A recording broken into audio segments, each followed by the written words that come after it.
We get you to college football and a sensational Week 8 slate in just a moment. But quickly here, Joe, before we do that, it is game number 4 of the WNBA Finals, a potential to clinch tonight in the Twin Cities for the New York Liberty. They're a 3-point favorite in game number 4. They have a 2-1 series courtesy of Sabrina Ionescu, the step-back 3-point game winner with just under 2 ticks remaining in game number 3 for the Liberty, who are now on the brink with just one more win of their first ever WNBA championship in franchise history. Does it happen tonight in game 4 in Minnesota?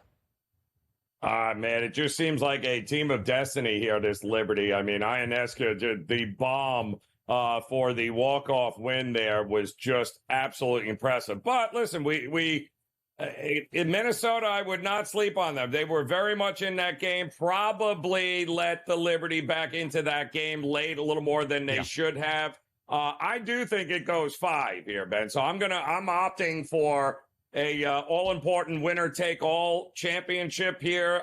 Plus, I'm holding a Lynx ticket for a championship at plus 450. So I really need this thing to get to game 5. That's the way I'm looking. Yeah, I get that. If you want to join Joe in holding that Lynx ticket to maybe find some value for game 5, some middling opportunities, if there will be some. Minnesota right now, plus 640. It's minus 950 for New York to win the WNBA title. If there is a game 5, it is back in Brooklyn. Breanna Stewart, by the way, she was great in games 2 and 3. The hefty favorite at minus 370 to win finals MVP for the Liberty. Sabrina Ionescu has that second best price. All right, to college football we go. And boy, oh boy, what a Saturday we have in store. The first top 5 tilt in Austin, Texas since 2006. It's number 1 Texas. It's number 5 Georgia. It's now a 4.5-point spread in favor of the Longhorns, total at 56.5. Joe, this will be the first game for the Bulldogs from UGA as the underdog since the very start of the 2021 college football season. And from that start of the 2021 college football season, Georgia has only 3 losses in total, all 3 against Alabama. Should UGA be the underdog, even on the road in Austin? Yes, I do think they should be here, given the fact that, listen, this number seems a little bit high, but I have both of these teams on equal footing on offense. But this year, ironically enough, I've got the Texas defense rated better than what I've got for Georgia here. This is not a Georgia defense of the years past, even though the market continues to think that they are. They're not. Plus, Texas hasn't really faced a great offensive team yet. They are going to be tested by Georgia here in this game here. But they have proved themselves offensively, have they not? Great defensive teams here. They gained over 400 yards a game. We've seen them do that against really good teams like Clemson, in fact, Alabama. I think offensively, Texas is going to score their points. I do think the Texas defense is going to be able to get a few more stops here than what the Georgia defense is. Plus, the Bulldogs have gone, I believe, this is a spot you usually want to back Kirby Smart. This is getting points. Yeah. This is where he lives. But like we talked about Tomlin at home, getting points has been money over the years. Same thing with Kirby. I just don't know that this is the year for either of those two teams that we want to back them just because they're dogs. You know, everything in me, Joe, wants to say Georgia should not be an underdog. I still consider Georgia a national title favorite. Yep. I still think UGA is one of the 3 best teams in the country. They've lost 3 games since the middle portion of 2020, 3 of their last 50-plus by this point, and all 3 have been against Alabama. But this Georgia team looks a little bit different. Still a top 20 scoring defense, but allowing 17 points per game. Still a top 30 total defense, but when you use top 20 and top 30, not necessarily the standard in Athens. They're giving up more than 312 yards per game, and they're giving up more than $120 on the ground. They're the 9th worst rushing defense in the SEC. It's not a good recipe for this Georgia team, Joe. They were the third best nationally in 2021 in defending the run. They were the best in the country in 2022. The 2 years they won back-to-back national championships. There's an elite defensive play, but it's not the Bulldogs. It's the Longhorns. Best scoring defense, best total defense in the country. Joe, it actually leans me toward an under at 56.5 because everything will be calling for me to take Georgia as the underdog, getting 4.5 points in this spot. If I think Georgia keeps this game close, maybe even within a single score, they're going to have to slow down Texas. The Longhorns team total 30.5. Now let's go to the rest of a significant Saturday in the SEC. It's the third Saturday in October. It's Rocky Top, Tennessee. It's the Volunteers hosting Alabama, a top 15 tilt. Neither team, Joe, after getting beat 2 weekends ago, looked all that great in their bounce-back spot last Saturday. How does this game play out? Line working in favor of the Tide, now north of a field goal. Listen, I like Tennessee's defense. I think they've actually been better than Alabama's defense on the year here. There were some questions, coming in as were they a paper tiger? The answer is no. The problem with Tennessee right now is their offense and their young quarterback who seems to have regressed here a little bit against better defensive teams in the SEC. When you don't score a point in the first half of 2 straight games against SEC opponents, that's a problem. Alabama's offense will be the best offense they have seen. Alabama's offense is on a totally different level here. I do think Alabama is the rightful favorite here. I don't think Josh Heupel trusts his young quarterback. I think that's going to be the difference in this game. The Vols under in all 3 SEC games. Why? Because that defense is very, very good. Top 5 in both scoring and total defense. But the offense does not look the same that it did in its opening 3 games. 191 points in the first 3 games, Joe. 25 points or less in their last 3 in the SEC. But is Alabama's defense good enough to make Tennessee earn it? That's the question for Rocky Top. Plenty more around Saturday. Next here on TEL. A lot of college football to break down, and Joe, a significant Saturday in the SEC. Top 5 tilt in Austin. Number 1, Texas. Number 5, Georgia. Top 15 tilt in Tennessee. It's the Vols in the third Saturday of October on Rocky Top against Alabama. And LSU now ranked in the top 10 after handling business at home at night against Ole Miss. So, Joe, make this make sense to me. At a point yesterday, the Bayou Bengals just a 1.5 favorite, a virtual pick'em against Arkansas. Now back to 2.5 in favor of the Tigers.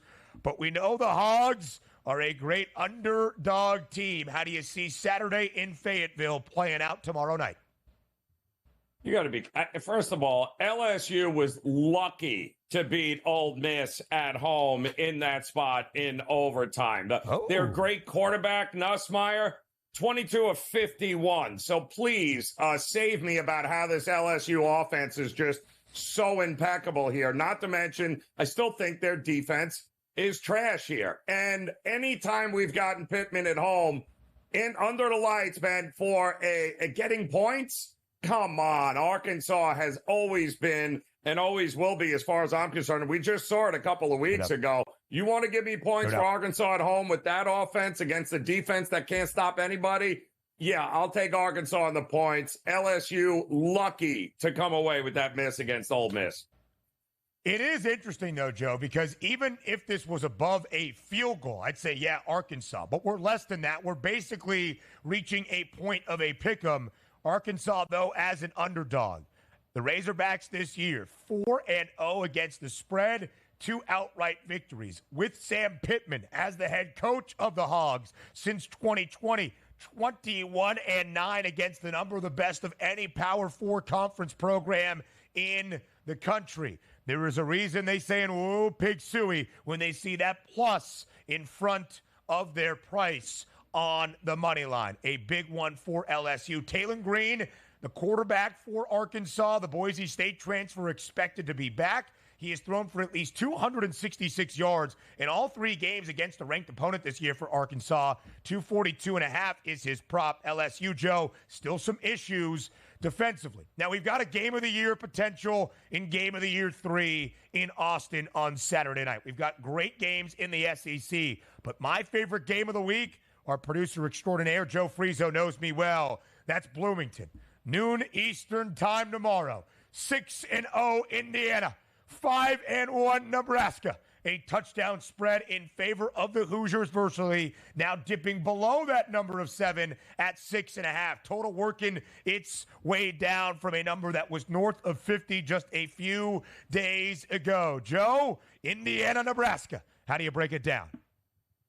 Yeah, very simple. Indiana by 1 million. Signetti is a hoot, guys. I mean, listen, Signetti, you gotta love a dude that absolutely goes to the microphone and says, when he asked what he envisioned when he took the job in Indiana, he said, it's pretty simple. I win. Google me. Maybe one of the best lines ever. Only the market didn't Google him because they set their win total at 5.5. And guess what? They're 6-0, not only straight up, but against the number. He was 33-5 straight up before taking the job at Indiana. He was a 70% ATS head coach before he took this job at Indiana. And nothing he has shown here with the players he's brought over and the players returning leads me to believe Nebraska, with a young but talented quarterback who's got to go. This is his second true road start in that place. Both teams coming off a bye. The kid didn't look great against Purdue on the road, his first road game. I don't think he's going to look here. I think the difference is offensively, Indiana is heads and tails above Nebraska's offense. I rate the defenses about the same. I think there's a huge edge for Indiana in this game. We've got two really great defenses. It's why I lean under 50.5 and working its way down. But Indiana, second best scoring offense in the country. Curtis Rourke and the Hoosiers have been putting up points. Quickly, Joe, to ACC territory. Louisville, a slight home underdog against unbeaten Miami. Off to a 6-0 start, but only a 4.5-point spread. Does Miami remain perfect on Saturday? Yeah, well, they may, but they in all likelihood ain't covering it. It's going to be some sort of weird. This is the crystal ball game. This is where Miami ruins its entire season with a total clunker thanks to their coach. Mario Cristobal coming back to bite his own team. You do not say. We got to show you the rest of Saturday and this splendid Friday before our pick 6 for week 7 up next. I mean, week 8 in college football is just magnificent. Everything that we have shared for Saturday and even more. And don't wait till Saturday. A great Friday night slate tonight. We've got 2 ranked teams inside the top 15 in action. Number 2, Oregon heads to West Lafayette against an unranked Purdue team. The Ducks, a 4-touchdown favorite, but the Spoilermakers are the Spoilermakers for a reason. 17 wins as an unranked foe against a top 5 team in the AP poll since 1936. Most in college football, nobody more than 11. They've got 9 wins against a team ranked 1 or 2 since 1950. Most in college football. Could it potentially happen tonight? No, they're not going to. No, absolutely not. But Ryan Brown was a great upgrade at quarterback over Hudson Carr. I'll tell you that right now. He throws the ball just as well, but he added 129 yards on 16 runs in that overtime win last week, or loss rather, to Illinois. The problem with this is the Boilermakers defense. Oregon can name their score in this game. But it's a huge letdown spot from that win over Ohio State. And how many starters are going to be left in the game by the time the fourth quarter comes around? The answer is next to none. So the back door to me is going to be wide open in this game in the second half. I would only look at taking the 30 points in this one if I was playing it at all. So Oregon won last week against Ohio State, its first cover in Big Ten play, and they won outright as an underdog. The Boilermakers, as an underdog, they covered for the first time against an FBS foe last week, coming back from being down 27-3 against Illinois early in that third quarter. 5-9 ATS as a dog with Ryan Walters, became the head coach in West Lafayette. at the beginning of last season. A lot of that spoiler maker magic has followed Jeff Brom to Louisville. He was 22-13 against the spread in his 6 seasons as the man at Ross Aid. Late night in Provo, BYU laying nearly double digits. Garrett Rangel gets the start for Oklahoma State, no longer Alan Bowman. Top 25 tilt, Michigan, Illinois. The Illini, a home underdog. Iowa State, perfect, 6-0 for the first time since 1938. Notre Dame and Georgia Tech in Atlanta. Kansas State heads to Morgantown to take on West Virginia. K-State has been abysmal on the road since the start of last year. No cover so far this year, including last week in Boulder. 1-6-1 as a road team against the number since the start of 2023. Joe, elsewhere on that weekend watch list, what do you like? Yeah, I'm a big BYU fan in this game here tonight, and it pains me to say that, but Oklahoma State is dying a slow death. There, when you're sending your backup quarterback Rangel in over your 80-year-old quarterback Bowman, we have a problem, Houston. That's a real BYU defense, and that is a team I want to back in Provo tonight there. I think it's a double-digit win easily for them. And how in the world are we getting points in Illinois, Michigan? How is that happening, Ben? How is an over ever happening in that game? I actually think the two offenses kind of do good things against two defenses that aren't as good as we might expect the numbers to suggest. Michigan bad against the pass. Welcome Luke Altmaier, Zachary Franklin, and Pat Bryant. Illinois, not great defending the run. Will we see Donovan Edwards and Kalel Mullings have a big day? But, Joe, I do agree on paper it should be a Big Ten battle.